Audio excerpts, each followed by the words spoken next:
अस्सलाम वालेकुम नाजरीन, लाइव डॉक्टर शाहिद मसूद के साथ मैं हूं नाइला अली। नाजरीन, वज़ीर आज़म शहबाज शरीफ साहब 3 रोज़ा सऊदी अरब का दौरा मुकम्मल करके वतन वापस पहुंच चुके हैं और दूसरी जानिब मदीना मुनव्वरा में होने वाले वाक़े पर इमरान खान साहब समेत PTI की आला क़यादत पर मुकदमा दर्ज कर दिया गया है, जिस पर साबिक़ वज़ीर आज़म इमरान खान साहब ने रद्द-ए-अमल देते हुए कहा कि मस्जिद नबी सल्लल्लाहु अलैहि वसल्लम में जो वाक़या पेश आया उसकी जिम्मेदारी हम पे डालना बेवकूफ़ी है।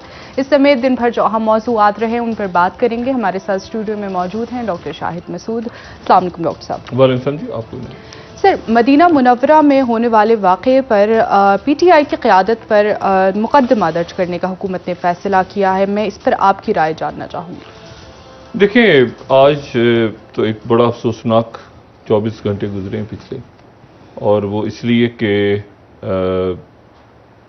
कुछ 150 के करीब इतलात हैं कि FIRs दर्ज हुई हैं मुख्तलिफ, और जो अफसोसनाक वाक़या पेश आया मदीना मुनव्वरा में,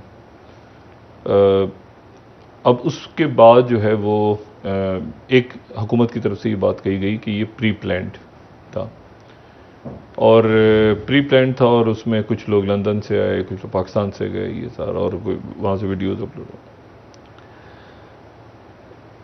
नवाज शरीफ साहब हों या इमरान खान साहब हों या आसिफ जरदारी साहब हों या कोई भी बाकी वज़रा हों, एहसन इकबाल साहब के साथ एक वाक़या पेश आया था कुछ बरस पहले, कुछ और वाक़यात, करप्शन पे, गवर्नेंस पे, इन तमाम मामलात पे सवालात उठते हैं, उठाए जा सकते हैं, लेकिन मज़हब और तौहीन रिसालत सल्लल्लाहु अलैहि वसल्लम का कोई तसव्वुर भी नहीं कर सकता। लेकिन बदकिस्मती से ये पहले भी इस्तेमाल हुआ, ये इशू जो है, या इसको मैं कार्ड तो नहीं कहूँगा, लेकिन एक वाक़या कोई होता है, फिर उसके बाद वो फैलता चला जाता, आग की तरह फैलता चला जाता, और फिर तौहीन रिसालत के पर्चे दर्ज हुए। आज ये वाक़या जो मदीना मुनव्वरा में पेश आया, उसको हर मसलक, हर मकतबा है फ़िक्र के, चवाए चंद लोगों के, चवाए चंद शख्सियात के, हर एक ने उस पर दुख का इजहार किया जी, बिल्कुल, और अफसोस का इजहार किया। क्या उलमाए कराम हो, क्या अवाम हो, क्या उस पर सब, हर शख्स ने कहा कि ये क्या। और मैं तो ख़ास तौर पे बहुत अरसे से बात कह रहा हूँ, और कल मैंने ये भी बात की थी कि तुर्की में ये वाक़या पेश आ रहे हैं, तुर्की में गैंग्स बनना शुरू हो गए हैं, कुछ लोग काम करते हैं। हम में से हर शख्स जो है पाकिस्तान का, वो दूसरे मुल्क में अपना सफ़ीर है। एक तो होते हैं ना सरकारी ऑफिशियल एम्बेसडर्स, लेकिन हम सब सफ़ीर हैं। हम सब दूसरे मुल्कों में अपने मुल्क की नुमाइंदगी कर रहे होते हैं। और दूसरा ये नहीं पूछ रहा होता कि आप PTI के हैं या आप तहरीक जो है वो इंसाफ के हैं या मुस्लिम लीग नून के। वो कहते हैं पाकिस्तानी जा रहा है, ये पाकिस्तानी हरकत की, पाकिस्तानी क्या कर रहे हैं, पाकिस्तानी। तो रगड़े में सब आते हैं, जिसकी वजह से आपका पासपोर्ट, आपके इशूज, आपकी इकॉनमी, आपका लेबर वहाँ पे क्या काम कर रहा है, आपके लोग वहाँ पे क्या काम कर रहे हैं। तो अब मसला ये कि इस पूरे के पूरे इशू में जो है वो बदकिस्मती के साथ सबके सब आ गए। और आज जो है वो, मैं आपको सिर्फ ये बात बताऊं कि इमरान खान साहब जो हैं वो उनको गिरफ्तार करने का एक इरादा है। एक बड़ी सोच ही पाई जाती है कि इमरान खान साहब को भी गिरफ्तार कर लिया जाए, और शेख रशीद साहब को, बाकी शख्सियात को, राना सनाउल्लाह साहब ने कहा भी है कि इमरान खान साहब को गिरफ्तार कर लिया जाएगा, और पर्चे वगैरह दर्ज हो गए हैं अब। और उसके बाद वो कहते हैं कि ये झाग की तरह सारा जो लॉन्ग मार्च वगैरह बैठ जाएगा, और उसके नतीजे में कुछ भी नहीं होगा, और पकड़ के इनको अंदर डाल देंगे। और अब मसला ये है कि आपको पता है तौहीन रिसालत एक ऐसा इशू है जिसके ऊपर लोग वैसे ही जज्बाती होकर वैसे ही मार देते हैं। मतलब वैसे ही एक माशरे के अंदर एक ऐसा तबका तो है ना, वो पूछते भी नहीं है, वो कहते हैं अच्छा ये तौहीन रिसालत, मार दो। अच्छा, इसके ऊपर मैं बाद में आता हूँ, लेकिन एक और बात जो मैं डिस्कस करना ज़रूरी समझता हूँ यहाँ पे, वो ये है कि दौरे सऊदी अरब और दौरे मुत्तहिदा अरब अमारात से हमें क्या मिला है, मतलब वहाँ से हासिल क्या। एक तो ये बदनामी हुई है सबकी, सर पाकिस्तानी की, और सर शर्म से हमारे झुक गए हैं कि वहाँ पे हमने मदीना मुनव्वरा में क्या हुआ है। लेकिन उससे हट के इसका क्या हमें माशी तौर पे क्या फ़ायदा हो। बुनियादी तौर पे तो ये था कि वहाँ से हमें फाइनेंशियली क्या मदद मिलती है जी। अच्छा, अब उसमें 2-3 बातें हैं यहाँ पे। 2-3 बातें ये हैं कि डॉक्टर फरूख सलीम साहब हमारे साथ टेलीफोन पे। डॉक्टर अस्सलाम वालेकुम। जी डॉक्टर, वालेकुम अस्सलाम। डॉक्टर साहब, मैं जरा आपसे एक थोड़ा सा अपना एक उबहम दूर करूं। ये सऊदी अरेबिया से हमें क्या मिला है, ये कुछ समझ नहीं आ रहा। पहले मैं चाहूंगा कि आप जरा ये स्क्रीन पे देखें। ब्लूमबर्ग जो है वो ये खबर दे रहा है कि Saudi to extend oil loan to Pakistan, अच्छा, यानी पाकिस्तान को जो ऑयल वो दे रहे थे उसको उन्होंने एक्सटेंड कर दिया है, यानी वो जो डेफर्ड पेमेंट्स पे वो देते रहेंगे। लोन है, ये कर्जा है। डिस्कसिंग डॉलर डिपॉजिट्स, अभी तक डॉलर के डिपॉजिट्स पे डिस्कशन हो रहा है, ठीक है, ये ब्लूमबर्ग कह रहा है। अच्छा, फिर सऊदी गजट जो है सऊदी अरेबिया का, वो कह रहे हैं कि Saudi Arabia Pakistan to discuss, फिर डिस्कस का लफ्ज आ रहा है सऊदी गजट में कि possible support for kingdom of Saudi Arabia of 3 billion deposit. Saudi gazette भी लफ्ज डिस्कस इस्तेमाल कर रहा है। अच्छा, अल अरेबिया जो है, जो सऊदी अरेबिया का मीडिया है, वो ये कह रहे हैं कि Saudi to extend oil loan to Pakistan discussing dollar deposits, फिर डिस्कसिंग आ गया, मतलब अच्छा। फिर रॉय ये बताएं कि अच्छा, एक्सप्रेस ट्रिब्यून जो है पाकिस्तान का, वो कह रहा है कि पाकिस्तान और kingdom Saudi Arabia discuss augmenting 3 billion deposit. अच्छा, ये खबर यहां पे आ रही है। अब मुझे जरा ये बताएं डॉक्टर साहब कि ये हम कुछ डिस्कस कर रहे हैं अभी तक, या पैसे मिल गए हैं सऊदी अरेबिया से? ये डिस्कस क्यों आ रहा है लफ्ज? डॉक्टर साहब, प्रोटोकॉल बहुत जबरदस्त मिला है, पैसे मिलने की उम्मीद में बैठे हैं। अब आपने रॉयटर्स का बता दिया, आपने ब्लूमबर्ग का बता दिया, अगर गल्फ न्यूज इसमें ऐड कर दें, उसने भी स्टोरी दी है लेकिन डॉलर्स का जिक्र कहीं नहीं आया। अरब न्यूज जो सऊदी अरेबिया का अपना अखबार है, वो कहता है डिस्कस द पॉसिबिलिटी, दोबारा से वही डिस्कस का लफ्ज। अच्छा, आप जॉइंट स्टेटमेंट में आ जाएं जो मुश्तरका ऐलान किया गया है पाकिस्तान सऊदी अरेबिया की तरफ से, उसमें 3 नुकात मेन हैं ऑपरेशनल जो कहलाते हैं। पहले तो वो कहते हैं कि अफर्म्ड इट्स कंटिन्यूड सपोर्ट, कि सऊदी अरेबिया जो है वो इस चीज का ऐलान कर रहा है कि वो पाकिस्तान की हमायत बरकरार रखेगा या मुसलसल हमायत बरकरार रखेगा। ठीक है। फिर उसके आगे वो लिखते हैं कि इंक्लूडिंग द डिस्कशन, यानी कि इस हमायत के अंदर ये डिस्कशन भी शामिल है। तो ये दोबारा से वही डिस्कस का लफ्ज आ गया है, डिस्कशन हो रही है। अच्छा। और फिर वो तीसरा जुमला लगाते हैं कि एक्सप्लोरिंग ऑप्शंस। तो कुछ ना कुछ हो रहा है, ऑप्शंस एक्सप्लोर हो रही हैं, डिस्कशन हो रही है। लेकिन डॉक्टर साहब, मुझे महसूस ऐसा हुआ, जो मुश्तरका ऐलान है जो मई 1 का है और फिर अप्रैल 24 का एक IMF का स्टेटमेंट है, में और जो मुश्तरका ऐलान है सऊदी अरेबिया और पाकिस्तान का, उसमें बहुत सारी चीजें जो हैं वो कॉमन है। डॉक्टर साहब, जरा सीधी पहले तो ये बताएं, पैसे मिले नहीं मिले? हमें पैसे मिलने की उम्मीद में बैठे डॉक्टर साहब, अभी नहीं मिले। अभी नहीं मिले? अच्छा, अभी नहीं, एक मिनट, उम्मीद में बैठे। अच्छा, हमें IMF से भी नहीं मिले, हमें सऊदी अरब से नहीं मिले, तो ये हम मुझे, अच्छा चले आगे चलते हैं। अच्छा, अभी हमारा फर्ज था दरखास्त डालना। अच्छा। हमने दरखास्त डाल दी है कि खुदाया वो जो ऑयल की फैसिलिटी है उसको भी डबल कर दो, 1.2 अरब की पहले है 2.4 कर दो, और जो डिपॉजिट है वो इजाफी 2-3 बिलियन डॉलर दे दो। इसी तरह दरखास्त हमने IMF में भी डाल दी है। तो हमारा फर्ज था दरखास्त डालना, वो डाल दी नहीं। अब सऊदी अरेबिया में जो दरखास्त डाली है, तो सऊदी अरेबिया हमें पैसे और देगा, तो उसके बाद हम IMF को शो करेंगे कि हमें उनका पैसा ज्यादा मिल गया। फिर IMF, ये क्या घन चक्कर है? डॉक्टर साहब, महसूस ऐसा हो रहा है कि जो तिजोरी है, चाहे वो IMF की हो या वर्ल्ड बैंक की हो या सऊदी अरेबिया की हो, उसकी कुंजी कहीं वॉशिंगटन में पड़ी है और खो गई है। तो वो कुंजी कहीं खो गई है। वो जब तक नहीं मिलेगी उस वक्त तक ना तो IMF की तिजोरी खुलेगी, ना वर्ल्ड बैंक की खुलेगी, और ना ही सऊदी अरेबिया की खुलेगी।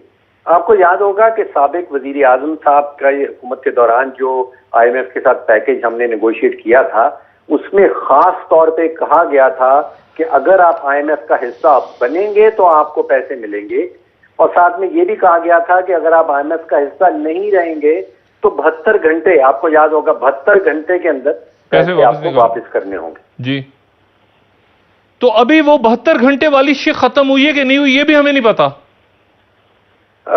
देखिए, पुराने वाला पैकेज ही एक्सटेंड किया जा रहा है। इसका मतलब है कि वो सारी शराइत उस वक्त थी वो इन प्लेस रहेंगी। नहीं, अच्छा डॉक्टर साहब ये बताएं, ये तो बड़ी अजीबोगरीब बात है, डिस्कस डिस्कस डिस्कस हर जगह।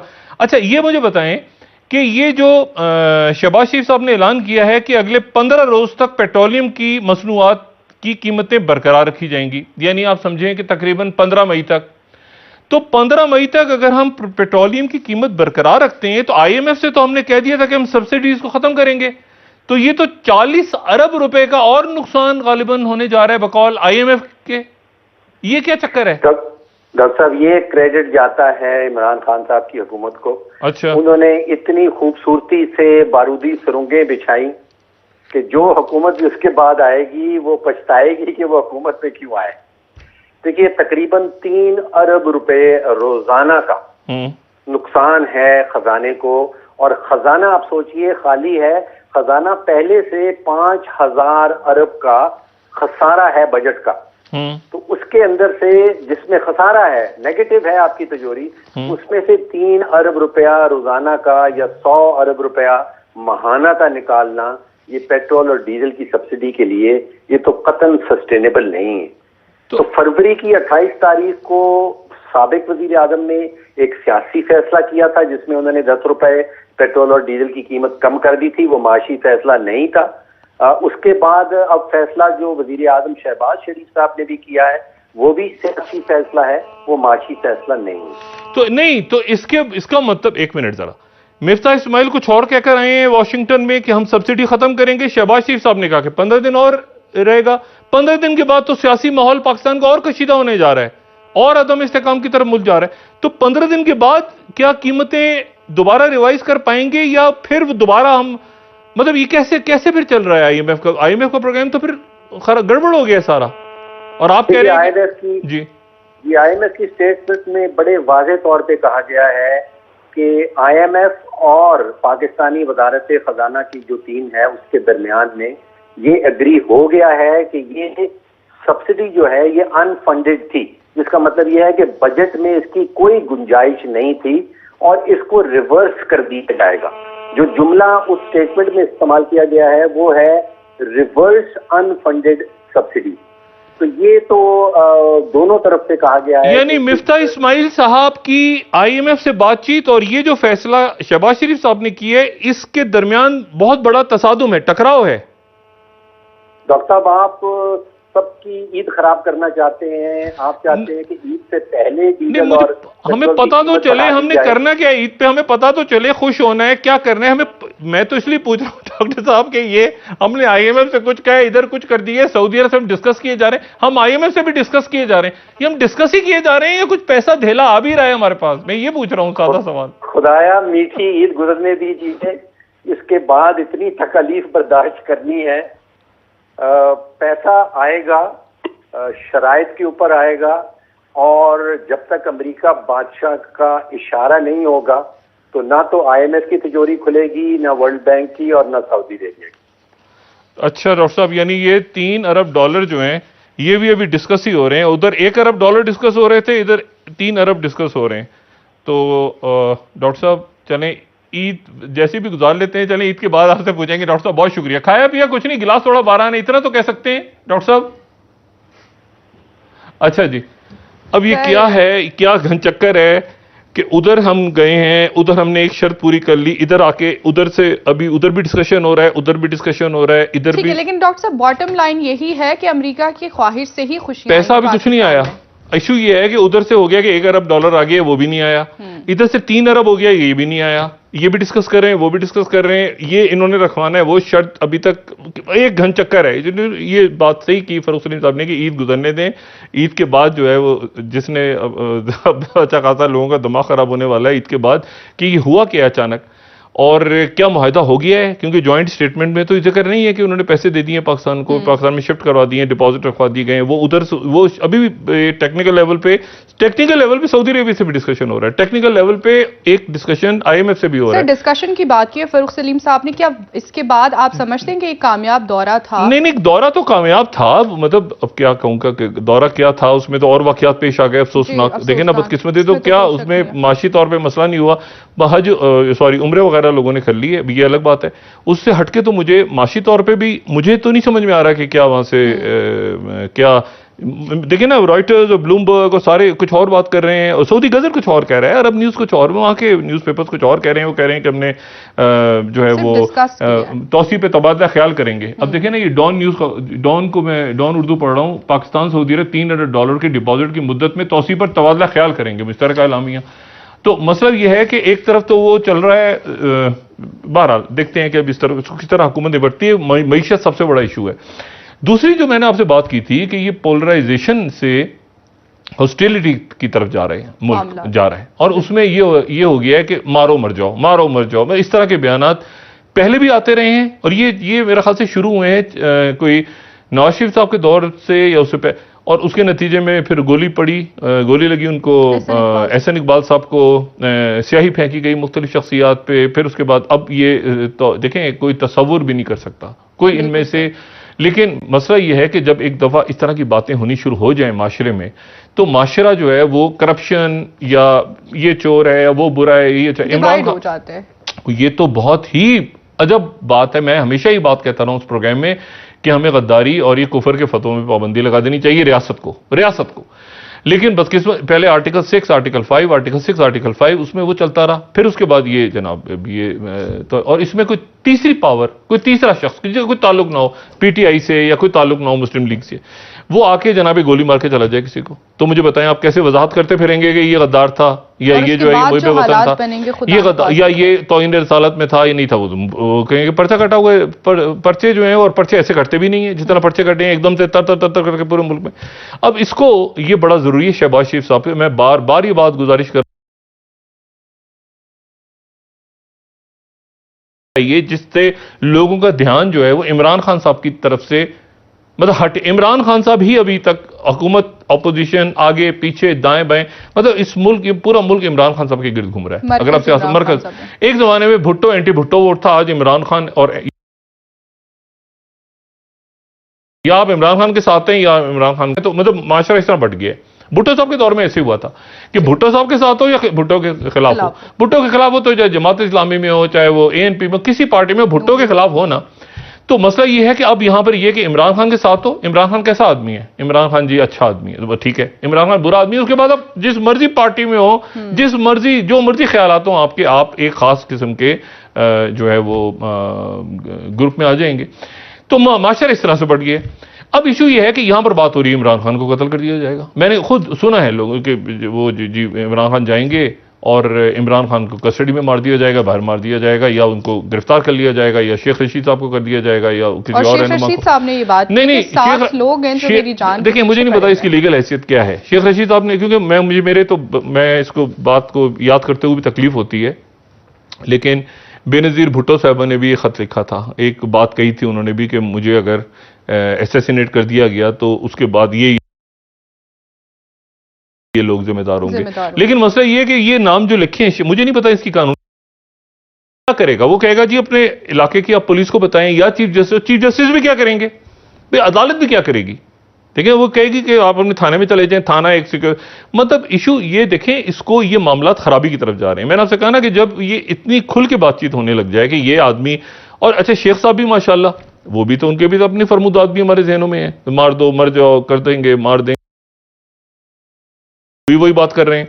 लेकिन इसके नतीजे में रियासत अदम इस्तेकाम, शदीद इंतशार और खलफिशार की तरफ जा रही है, और उस वक्त जा रही है जब आपके आसपास के हालात ठीक नहीं है। अफगानिस्तान के हालात बिगड़ रहे हैं, दोबारा बिगड़ रहे हैं, दोबारा वहां पे जो है वो बम धमाके हो रहे हैं, कत्ल गारत शुरू हो गई है, वहां सर पैर ने अफगानिस्तान के अंदर बॉर्डर के ऊपर से टेंशन है, वहां की हालात के ऊपर किसी वक्त आराम से डिस्कस करेंगे। लेकिन मैं बार बार ये बात कह रहा हूं कि अफगानिस्तान मुकम्मल तौर पर डिस्टेबलाइज हो रहा है, यानी उससे ज्यादा हो रहा है जितना वो आप समझें कि एक जो पीरियड आया था दरमियान में जिसमें सुकून आ गया था अफगानिस्तान के अंदर, फिर दोबारा से वो डिस्टेबलाइज होना शुरू हो गया, और पाकिस्तान के ताल्लुकात वहां पे जो टीटीपी मौजूद है उनके साथ वो जोर पकड़ रही है वहां पे। अब इशू ये है, और मतलब है कि वहां की हुकूमत के लिए अब कौन बात करेगा, कौन रिकग्नाइज कराएगा। पाकिस्तान, कतर आएगा, बीच में सऊदी अरेबिया आएगा, यूरोप आएगा, अमेरिका आएगा, चाइना, रशिया, मतलब अफगानिस्तान के हालात बिगड़ रहे हैं। हैविंग सेड, अब वो पाकिस्तान में शुरू कर दिया आपने मामला। पाकिस्तान में पहले ही शिद्दत पसंदी है मुख्तलिफ अंदाज में, सियासी पोलराइजेशन तो इतनी मैंने आज तक नहीं देखी, लेकिन हमने इस चीज पे जरूर काबू पा लिया था कि जी ये कुफर के फतवे वगैरह देने बंद हो गए थे, फिर गद्दारी के शुरू हो गए थे। वो गद्दारी के शुरू हुए, आर्टिकल 6, आर्टिकल 5, आर्टिकल 6, उससे बड़ी मुश्किल से जान छूटी। अब ये फिर तस्वुर कोई नहीं कर सकता कि इमरान खान साहब जो है वो एक मतलब ये तो देखें बात सोचना ही गलत है कि इमरान खान साहब जो है वो एक वाकया कहीं पेश आया और उस वाकये के पेश उसके इमरान खान साहब जो है वो आशिक रसूल हैं, हर मुसलमान आशिक रसूल है। नवाज शरीफ साहब हों, सारे किसी के आप अकीदे पे मसलक पे इस तरह की, लेकिन वो पर्चे जब कटने शुरू हो गए हैं अब इमरान खान साहब उसके ऊपर, अच्छा ये अलग इशू है, वो इशू अलग है। मतलब नवाज शरीफ साहब का मजहब के साथ, मैंने नवाज शरीफ साहब को देखा है मदीना में भी और मक्का में भी, पीपल्स पार्टी के जुम्मा को भी देखा है, जरदारी साहब। मजहब के ऊपर आप एक साइड पे करें, बाकी आगे आपकी गवर्नेंस, बाकी आगे आपके इश्यूज, उन इश्यूज, और इमरान खान साहब भी अलग करें। मतलब ये इशू, इस इशू पे कोई दो आदमी बात ही नहीं कर सकते कि जी इमरान खान साहब जो है वो आशिक रसूल नहीं है। ये तसव्वुर कर सकते हैं शेख रशीद साहब या बाकी कोई शख्स, नवाज शरीफ साहब, कोई भी कोई हक ही नहीं है। हम खुद गुनाहगार लो, हमें क्या किसी के बारे में हम यहाँ बैठ के बात करें। अल्लाह ताला सबके गुनाह माफ़ फरमाए रमज़ान में और रमज़ान के बाद भी। और मतलब मैं इसको डिस्कस करते हुए अजीब सा लग रहा है। इशू ये है कि एक इशू है करप्शन का, वो इशू करप्शन का इशू अलग है। वो इशू चाहे वो पीपल्स पार्टी की क़यादत पे है, चाहे वो मुस्लिम लीग नून पे है, या चाहे वो तहरीक इंसाफ की क़यादत पे आ रहा है। इनके बहुत सारे लोग चीनी घपले आगे पीछे, ये फराग होगी कौन है, अल्लाह जाने कौन है, वो कोई है तो सही ना भाई, फराग होगी नामी खातून एक हैं। अब इन खातून का जो इशू है और उसको इसके साथ मिलाना, ये हुकूमत की ये तहरीक इमरान खान साहब को चाहिए कि इसको अलग करें कि भाई एक मिनट, इसके लिए कमीशन सा बनाओ, ये शफाफ तहकीकात करो। और ये कौन है फराग होगी, देखिए इन्होंने कहा क्या नाम अपना फवाद चौधरी साहब ने कि कौन फराग होगी, इमरान खान साहब ने जो साबिक वज़ीर आज़म भाई जो भी है फराग होगी, हमें नहीं पता सही है गलत है, जो भी फराग होगी, वो करप्शन केसेस अलग हैं कि क्या हुआ उस दौर में, पिछले 5 सालों में चीनी में घपले हुए, किधर किधर करप्शन हुई, क्या हुआ, पंजाब कैसे चलाया जाता रहा, कितनी करप्शन वहां पे हुई, पैसे ट्रांसफर पोस्टिंग से खाए, वो अलग इशू है। इस इशू को बराह करम ये तौहीन रसालत के साथ ना मिलाया जाए। मेरा जो और देखें, और पोलराइजेशन तो पहले सोसाइटी में बहुत ज्यादा है, और वो मारो मर जाओ, इसको खत्म कर दो, उसको खत्म कर दो, इसमें और वो लोग घूम रहे हैं इंतहा पसंद, जो श्रीलंका के लोगों को पकड़ लेते हैं, कहीं कोई थर्ड फोर्सेज आ जाती हैं बीच में, वो धमाके शुरू कर दें, वो मारना शुरू कर दें। तो मेरे ख्याल है कि मैं तो गुजारिश ही कर सकता हूँ अपने काबरीन से, ऐसे मौकों पे क्या मजहबी कायदीन को आगे नहीं आना चाहिए? मजहबी देखें, नहीं मजहबी कायदीन ये इशू ऐसा है, इस इशू पे तो मेरा ख्याल है कि मतलब एक गम और गुस्सा बहुत था सब में, सारे जो लोग मदीना मुनव्वरा में पेश आए, चाहे वो पीटीआई के हों, इनको पहले पीटीआई की क़यादत को पहले उसके ऊपर उससे ला ताल्लुकी का ऐलान कर देना चाहिए था कि हमारा कोई ताल्लुक नहीं है।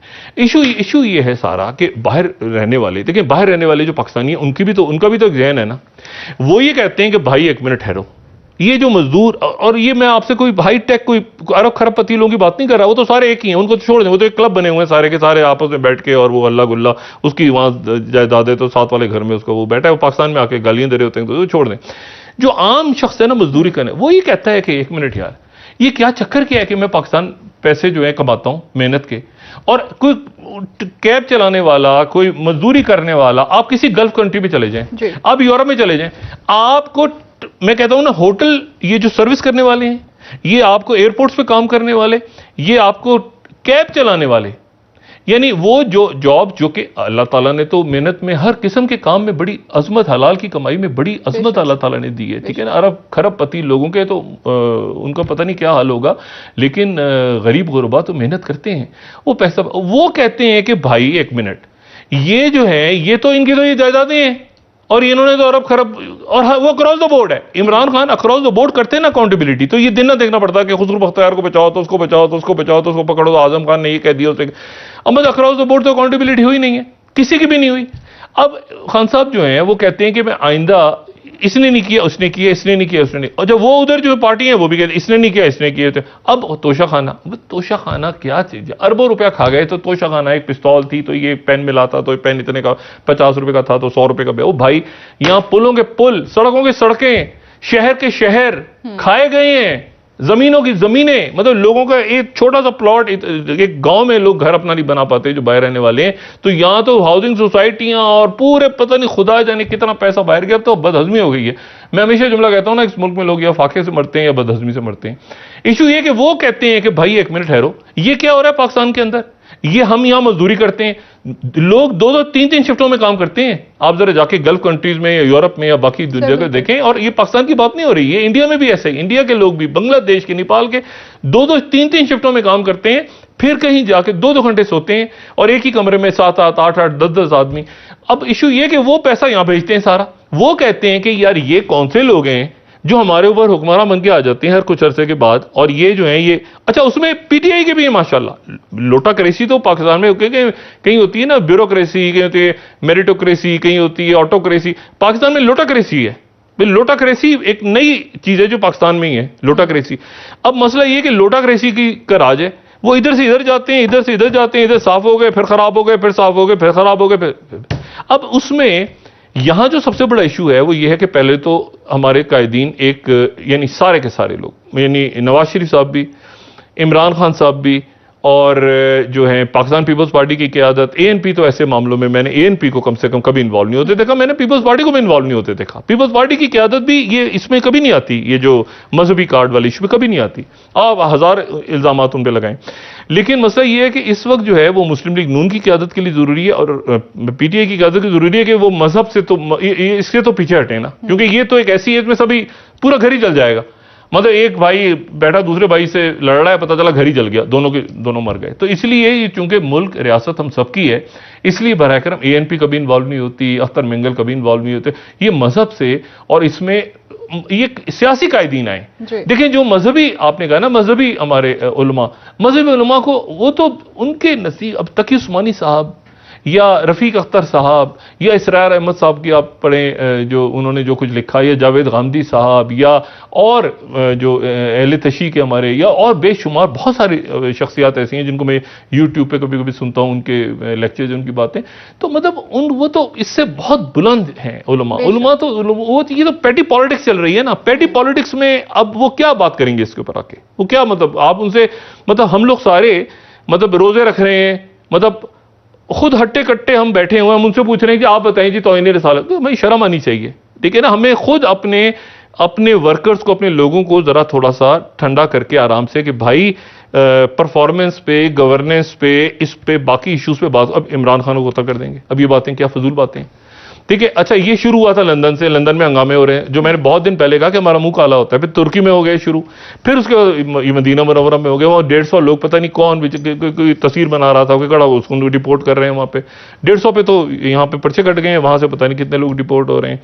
अब इशू ये है कि अब इसमें ये इसको संभालना होगा कायदीन को, कि भाई एक मिनट, यहाँ हमने सियासत करनी है, पाकिस्तान में इलेक्शंस लड़ने हैं, हमने जो है एक दूसरे के सामने खड़ा होना है, हमने एहतसाब, अब नैब खत्म कर रहे हैं इस वक्त, ये कोई वक्त है नैब खत्म करने का। अच्छा फिर वो नवाज शरीफ साहब के केस माफी आ गई दरमियान में, केस उनके खत्म हो रहे हैं। हुकूमत बराह करम शहबाज शरीफ साहब से गुजारिश है कि अभी तो खैर इस वक्त रोजे का वक्त नहीं, ठंडा पानी पिएं, अपनी काबीना के अरकान को भी पिलाएं, इमरान खान साहब भी पिएं, अपने जो कोर कमेटी उनको भी पिलाएं, जरा सुकून से एक मुल्क के जो इश्यूज हैं उनको लेके आगे चलें। अब ये बात चल रही है कि जो अगले महीने गिरफ्तारियां हैं, अच्छा गिरफ्तारियां वाकई हैं, गिरफ्तारियां हैं और बड़े केसेस खुलने जा रहे हैं। पीटीआई की बहुत से रहनुमा बात कर चुके हैं सर। अब साबिक वजीर आजम ने आज ये बात भी की है कि नून लीग को एनआरओ मिलना शुरू हो गया है, तो वाकई में ये तो मैं 6 महीने 1 महीने, उफ मेरे खुदा, मैं क्लिप चलाऊं, मैं कहता हूं एनआरओ की बारिश हो रही है, ये मैं 15 दफा कह चुका हूं इस शो में। जो मैं कह एनआरओ, इमरान खान साहब कहते थे एनआरओ नहीं दूंगा, उसी दिन मैं कहता था कि खान साहब एनआरओ की बारिश हो रही है, जरा चेक तो करें। खान साहब पता नहीं किस दुनिया में तक मैं एनआरओ नहीं दूंगा, मैं एनआरओ नहीं दूंगा। उधर से लोग, और एनआरओ वो आगे से वो कहते थे, फिर मरियम नवाज साहब ने कई दफा, तो मांगता कौन है तुमसे एनआरओ, ये ऑन रिकॉर्ड मरियम नवाज साहब ने कई तकरीरों में कहा हुआ है, बिलावल भुट्टो जरदारी साहब ने, बाकी जो रहनुमा है, उन्होंने कहा तुमसे मांगता कौन है, तुम हो कौन एनआरओ देने वाले, ये ऑन रिकॉर्ड हमारी तारीख का हिस्सा है। खान साहब खड़े होते थे मैं एनआरओ नहीं दूंगा, कहीं तुमसे मांगता कौन है। अब वो किससे मांगा गया, क्या हुआ, कैसे हुआ, कब हुआ, एनआरओ नहीं होता तो ये कहां पे ये हुकूमत बनी होती है। मतलब देखें ना, केसेस तो चल रहे हैं सारे, लेकिन मसला ये है कि अब एनआरओ, यानी अभी भी किसी को शुबा है कि एनआरओ नहीं हुआ। यानी मैं उसको कह रहा हूं कि एनआरओ नहीं हो रहा, एनआरओ की बारिश हो रही है, खान साहब कह रहे हैं एनआरओ नहीं दूंगा, मैं इनको एनआरओ नहीं दूंगा। वो आगे से कह रहे हैं कि मैं कह रहा हूं, अब मैं कितने क्लिप्स अपने चलाऊं पुराने, जो मैं कहता था एनआरओ की बारिश हो रही है, एनआरओ की बारिश हो रही है, बारिश हो रही है। मैं क्योंकि मेरे मुखातिब तो वो लोग हैं जो प्रोग्राम देख रहे हैं, हुकूमत हो या अपोजिशन हो या वो अपोजिशन हो या हुकूमत हो आगे पीछे, तो कहना है एनआरओ हो रहा है। अब उसका तरीका, उसका नाम क्या रख दें, वो जनू का नाम खैरत रख दें, ये क्या करें। इशू ये है कि वो तो हो गया, वो तो वजीर भी बन गए। अब वो जनाब 10 दिन रह गए उनके, गवर्नर पंजाब के, पंजाब में अलग रौला पड़ा हुआ है। पंजाब में वो क्या, एक जो है वो खत्म हो गया, एक नोटिफिकेशन 15 दिन वाला, और दूसरा जो है वो 10 दिन का है। यानी उसके बाद जो है वो सदर गालिबन पाबंद होंगे कि वो हटा दें इसको, अपना गवर्नर पंजाब जो है उमर चीमा साहब को। उमर चीमा साहब आज कह रहे हैं कि वो तो हुआ ही नहीं, इलेक्शन ही नहीं हुआ, वो इलेक्शन ही नहीं हुआ और हम फिर कोर्ट में जा रहे हैं दोबारा, और कोर्ट में ही मामला फिर जाएगा। कोर्ट में मामला इसलिए जाएगा कि मामला वो लार्जर बेंच पे खत्म हो गया ना, लार्जर बेंच बना दिया। वो कहते रह गए कि 1 मिनट, हम 11:30 बजे हलफ उठाया जा रहा था, 11:40 पे अदालत ने हमारी अपील कबूल की है। अच्छा, उसके बाद वो मुनव्वर अरकान का क्या होना है, वो भी डिसाइड होना है मई के अंदर। गिरफ्तारियां भी मई में होनी है। आईनी खतरात अब भी लाहक हैं हमसे। आईनी क्या, हर किस्म के खतरात, मतलब यू जस्ट नेम, मतलब आप नाम लें किसी खतरे का, आईनी, माशी, खारजी, दाखिली, मतलब है कि अब तो मतलब खानगी, हर किस्म के खतरात हैं। मतलब घरों में आप देखें ना, एक ही घर के अंदर एक भाई कुछ और है। अब मोहम्मद जुबैर और असद उमर अब घर में कैसे रहते हैं, पीटीआई और नून लीग, हाँ कैसे रहते हैं मुझे बताएं ना। मोहम्मद जुबैर साहब और असद उमर को झांक के देखा जाए ना खिड़की में से, कैसे रहते हैं दोनों भाई, ईद पे कैसे मिल रहे हैं। मसला ये है कि इतना ज्यादा तनाव पैदा हो गया, भाई हैं तो भाइयों की तरह रहते होंगे, मोहब्बत से रहते होंगे। क्या चौधरी साहिबान के घर में वो तो चले कजन हैं, लेकिन आप देखें ये तस्वर भी क्यों नहीं, कोई तस्वर भी नहीं कर सकता था कि परवेज इलाही साहब और चौधरी शोहर साहब के अब ईद पे क्या होगा, मतलब ईद नहीं मिलेंगे। ईद मिले, तस्वीर उतरी तो हम किस लिए बैठे हुए हैं, हमने थर्ड मीडिया पे डाली तस्वीर उठा के, नहीं। अब देखिए ना, यानी इतनी पोलराइजेशन की जरूरत है ही नहीं। कुछ मामलात पे बैठ के गवर्नेंस को आगे लेके चलें, लेकिन ये तो ख्वाहिशात है ना। अच्छा, लेकिन होने ये जा रहा है कि गिरफ्तारियां होने जा रही हैं, होने ही जा रहा है कि कई अहम शख्सियात की जान को खतरा है, और वो शख्सियात जिनकी जान को खतरा बयान हो रहा है उनमें इमरान खान साहब और पीटीआई के रहनुमा सर फहरिस्त हैं। सही। अच्छा, अब ऐसी सूरत हाल में हुकूमत को रिस्ट्रेन होना है, हुकूमत, क्योंकि जो भी खुदा ना खास्ता को वाक़या पेश आए वो गले पड़ेगा हुकूमत पीछे हटके थोड़ा सा उसको, उस पूरे माहौल की जो तलखी है उसे खत्म करे, कम करने की, उसे कम करे। ठीक है ना सर, ब्रेक का वक्त हुआ डॉक्टर साहब, वापस आके ताकि गवर्नेंस की तरफ और आगे जो बहरान है हमारे माशी और खारजी, उस तरफ तवज्जो दी जा सके। सही। और लोड शेडिंग खत्म होने का ऐलान हो गया, और जैसे ही ऐलान में सुन रहा था साथ ही घर की लाइट चली गई। फरूख सलीम साहब ने कहा ईद के बाद परेशानियां शुरू होंगी। सर, अब तो खुशियां नहीं, ये परेशानी है तो ईद, चले ब्रेक ले लेते हैं। नाजरीन हमारे साथ थी।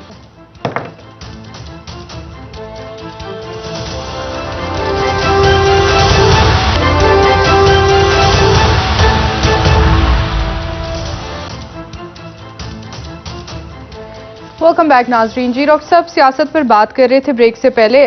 पीपल्स पार्टी ने मजीद वजारतें मांग ली हैं पंजाब में, और कहा जा रहा है कि शायद गवर्नरशिप भी मांग रहे हैं और सीनियर मिनिस्टर्स। गवर्नरशिप तो उनका तय हो गया था पहले, 3 वजारतें हैं, और वो सारा सिलसिला हो जाएगा। तो अभी मेरे ख्याल से अभी तो वजीरों ने हलफ नहीं उठाया, क्योंकि वही रौला पड़ा हुआ है कि हलफ कौन उठाएगा।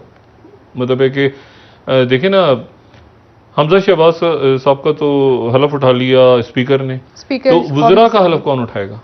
तो वज़रा का हलफ चूंकि कोई नहीं उठाने, इस वक्त कोई उठाने को तैयार नहीं है, तो इसलिए हमजा शहबाज साहब जो हैं वो बगैर काबीना के काम कर रहे हैं। और जब तक ये तय नहीं होगा कि उनका हलफ कौन उठाएगा, तो उस वक्त तक शायद काबीना का ऐलान ही ना हो। लेकिन ये एक आईनी बहरान तो है। अच्छा, इस आईनी बहरान को आप जितना मर्जी दबाएं ना, ये अपनी जगह रहेगा, ये तारीख का हिस्सा रहेगा कि क्या हुआ था, क्यों हुआ था, कैसे हुआ था, ये डिस्कस होता रहेगा। कैसे, मतलब है कि ये इशू इस तरह ख़त्म होने नहीं जा रहा, ये बहस ख़त्म होने नहीं जा रही कि इमरान खान को पकड़ के अंदर डाल दो, उसको पकड़ के। आप मुझे बताएं, नवाज शरीफ साहब को जब गिरफ्तार करके डाल दिया था तो ख़त्म हो गया था क्या मामला? कि मुस्लिम लीग नून खत्म हो गई थी। इमरान खान को आप पकड़ के अंदर डाल दें, नजरबंद कर दें कि उसके नतीजे में लॉन्ग मार्च नहीं होगा, 10 लोगों को पकड़ लो, ये कर लो, वो कर लो, इस तरह नहीं खत्म। जज्बात जो है ना, फिर कोई और देखें, बड़ा जरूरी होता है कि लोग अपने जज्बात का इजहार करें, एक किसी भी माशरे में खुल के बात करें, एक गालक गलोच ना करें, मारे ना एक दूसरे को, लेकिन एक बहस व मुबाहिसा बड़ा जरूरी होता है किसी भी अच्छे माशरे में। अब वो हेल्दी डिबेट, अगर वो बहस व मुबाहिसा ही नहीं हो रहा और एक ही सवाल गूंज रहा है कि हुकूमत गई कैसे और ये बने कैसे, मतलब एक साजिश थी, मुदाखलत की, क्या था, जमहूरी तरीका था, गैर जमहूरी था, अच्छा पता हुआ बच्चे को है, बोलने को कोई तैयार नहीं हो रहा। इशू ये है कि इसको किसी तरह से, और दूसरा मैं आपको पूरी बात देखें, पूरी दुनिया, मैं आज ये ब्लूमबर्ग को देख रहा था, तो ब्लूमबर्ग का उसमें एक आया हुआ है बहुत इंपॉर्टेंट आर्टिकल के, जो 13वीं हमारी खबर है कि world economic outlook turns grim. पूरी दुनिया की जो मईशत है वो दोबारा बिल्कुल डाउन जा रही है, पूरी दुनिया, पाकिस्तान और सबसे ज्यादा बरतानिया, यूरोप, ठीक है, चाइना के अंदर फिर कोविड, मैंने बात की थी कि चाइना के अंदर अगर हम ग्राफ देखें तो कोविड का ग्राफ फिर बढ़ रहा है, फिर दोबारा ऊपर जाना शुरू हो गया, और मेरे लिए बहुत परेशान ये कोई न्यू वेरिएंट है? जी, नहीं पुराना, वो उनका जीरो, इसमें बात करेंगे, जीरो कोविड पॉलिसी थी। ये देखें, ये पहले जो आपको नजर आ रही है, ये आपको नजर आ रही है वो जनवरी 2020 की, और अब आपको नजर आ रही है ये ऊपर जाता जा रहा है, ठीक है ना, ऊपर, ठीक है। तो ये आपको इशू, और फिर दुनिया की आप देखें, ये जो गैस की प्राइसेस बरतानिया में चले जाएं, बढ़ने जा रही हैं, बिजली बढ़ने जा रही है, और यूरोप की जो रशिया की तरफ से वहां पे अनाउंसमेंट्स हुई हैं कि जी रूबल्स के अंदर आपने पेमेंट करनी है अगर आपने हमसे ऑयल या गैस लेनी है।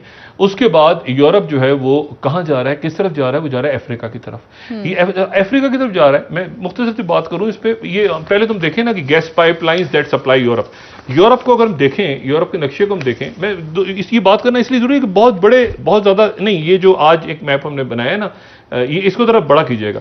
ये देखें, ये व्हाइट यूरोप है बीच में, ठीक है, येलो जो है वो जगह है जहां से गैस आ रही है, ठीक है, यानी ये गैस जहां से आ रही है वो येलो है, जो व्हाइट है वो यूरोप है। अब आपको रशिया से गैस आती नजर आ रही है, और उसके बाद जो दूसरी, अगर इस नक्शे को थोड़ा सा ऊपर करें तो दूसरे नंबर पे गैस अफ्रीका से आ रही है, यूरोप के लिए, जी यूरोप के लिए अफ्रीका से गैस आ रही है। और अफ्रीका से गैस जो आ रही है, पाइपलाइन नेटवर्क अफ्रीका यूरोप देखें, ये बड़ा इंपॉर्टेंट है। अभी तो हम रशिया डिस्कस करते रहे हैं ना, अगर रशिया से कम होती है गैस तो फिर उसके बाद ये आ जाती है, ठीक है, अफ्रीका से आपको गैस लें, और अफ्रीका से आप लेंगे तो मोरक्को से लेंगे, अल्जीरिया से लेंगे, उसमें स्पेन जो है वो बड़ी इन्वेस्टमेंट कर रहा है, इटली बड़ी इन्वेस्टमेंट कर रहा है, क्योंकि ये साउथ यूरोप है। लेकिन इशू क्या है कि मोरक्को और अल्जीरिया के दरमियान लड़ाई हो रही है, उनके दरमियान टेंशन है।